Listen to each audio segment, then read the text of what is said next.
To be clear, I'm not saying that purchasing an expensive piece of clothing, jewelry, or sports car is a bad thing, nor do I think consuming is a bad thing. The aim of this video isn't to philosophize about the repercussions of a materialistic view of the world.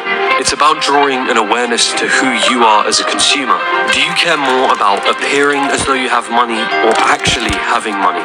The rat race isn't about working a 9-to-5 job, but living life on such an edge that it means that you are chasing the next thing, whether a paycheck or a material possession, such that your greater life goals and ambitions are placed in the background in order to continue this race. A budget and keeping account of your expenses have proven time and time again to work and draw you out of this race. It's fun to talk about making money or imagining having as much wealth as possible, but what's the point when your relationship with money as a consumer means losing it all or having to work non-stop in order to fund that lifestyle? That is the real rat race. But with all of that being said, let's talk about making money. Now, the stuff we teach here, and have for almost 30 years, is proven.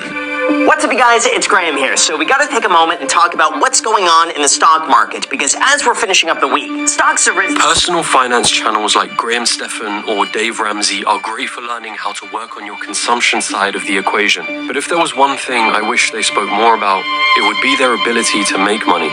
And I understand why they don't do this. It's easier to reduce your expenses and the amount that you consume than it is to increase your income. When speaking to a mass audience, giving the advice that will work for most people is typically the best choice. We see that there are entire communities built up around focusing on frugality. The FIRE community is one example of this, a movement that adopts the strategy of living extremely frugally, saving and investing as early as possible, with the intentions of retiring as early as possible. Minimalists also share a similar view to the FIRE community, although more deep-rooted in philosophical positions about the world and materialism at large. People like Graham Stephan or Dave Ramsey promote strategies that fall in the spectrum of living frugally, saving a lot of money, and investing in the long run. And there's nothing inherently wrong with this strategy. It works for a wider range of people with varying degrees of income.